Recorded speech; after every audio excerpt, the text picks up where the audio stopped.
The Nevada desert hides one of America's biggest secrets, Area 51, the test site for the world's most advanced espionage programs. The CIA, the Atomic Energy Commission and other government departments have used the site since 1955 for top-secret nuclear tests, drone trials and testing spy planes that fly at 3 times the speed of sound for 3,000 miles without refueling. The site is so secretive the CIA didn't even admit it existed until 2013. Area 51 is northwest of Las Vegas and part of a sprawling 368,000-acre military complex that includes the Nevada Test Site, which was established for nuclear weapons tests, and the Nevada Test and Training Range for flight tests and target practice. The airspace above is restricted and the base is strictly off-limits to uninvited visitors, triggering conspiracy theories about what, exactly, the U.S. is hiding behind the warning signs, armed guards and electronic surveillance. Aliens, perhaps. Spaceships.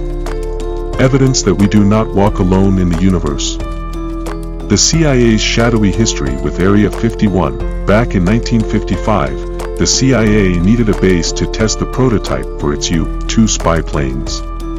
The spies wanted a remote area, easily accessible by air and with fine weather year-round.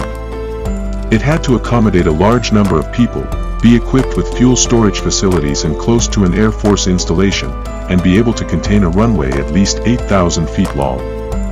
Southern Nevada fit the bill. The base became known as Area 51, its designation on old Atomic Energy Commission maps.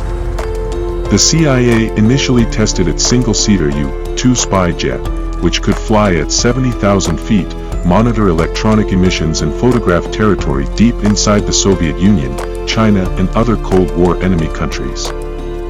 The U-2 remained a secret source of intelligence gathering until 1960 when pilot Francis Gary Powers was shot down over the Soviet Union, nuclear weapons and deadly secrets. The Manhattan Project, the code name for the mother of all black operations, was a top-secret World War II research project to produce the atom bomb.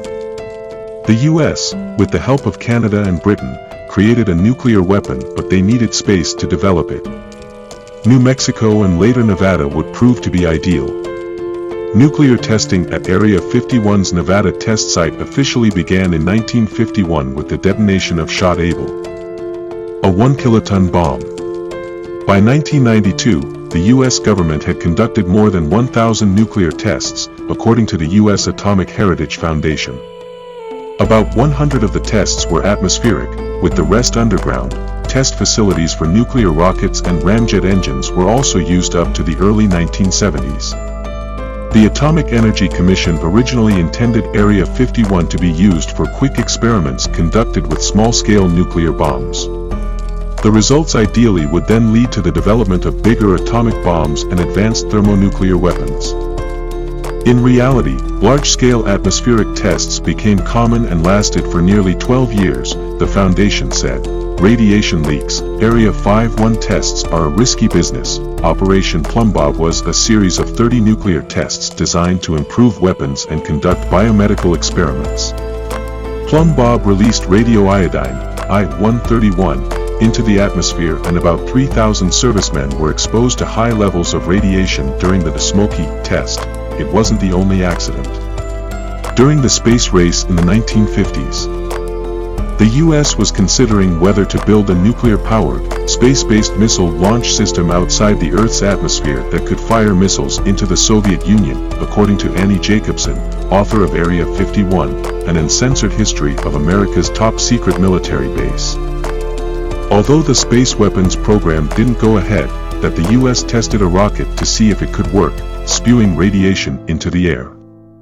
Jacobsen told NPR that during one incident, a 148-pound chunk of radioactive debris landed in a sub-parcel of Area 51, an area that was then declared off-limits to humans for 6 weeks, even if they wore hazmat suits. according to the Department of Energy, Area 51's mission is wider than working on spy planes and weapon testing. It also has a mandate to apply environmental restoration techniques to areas affected by nuclear testing, manage low-level and mixed radioactive waste, investigate demilitarization and counterproliferation technology, assist the Department of Defense on special activities, and operate a hazardous materials spill test center. Whether any of the special activities involve aliens isn't specified. Area 51's UFO links. One of Area 51's many mysteries is how the spooky military base became a magnet for UFO conspiracy theorists and people convinced it is home to an underground laboratory where spaceships, and perhaps even extraterrestrials, are hidden away. The Roswell, New Mexico crash in 1947 certainly fueled the legend. While the U.S. military initially said a flying saucer had landed, the statement was later corrected to say a weather balloon had crashed down in a thunderstorm. Too late, the genie was out of the bottle. Witnesses came forward reporting alien sightings and shared stories about spacecraft wreckage brought to the military base near Area 51 as part of the cover-up. Some folks claimed to have been abducted, others recalled being operated on by Martians. All seemingly returned to Earth to tell their story. Area 51's alien ties have likely been useful to the intelligence agencies, a harmless distraction from news about radioactive fallout and weapons testing. But in 2019, when 2 million people announced on Facebook that they planned to storm Area 51, the military made it clear that trespassing wasn't an option. Area 51 is an open training range for the U.S. Air Force, and we would discourage anyone from trying to come into the area where we train American armed forces.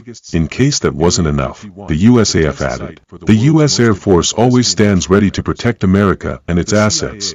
Do let me know what are your views about Area 51 in the comment section below. Do like, share and subscribe to my channel.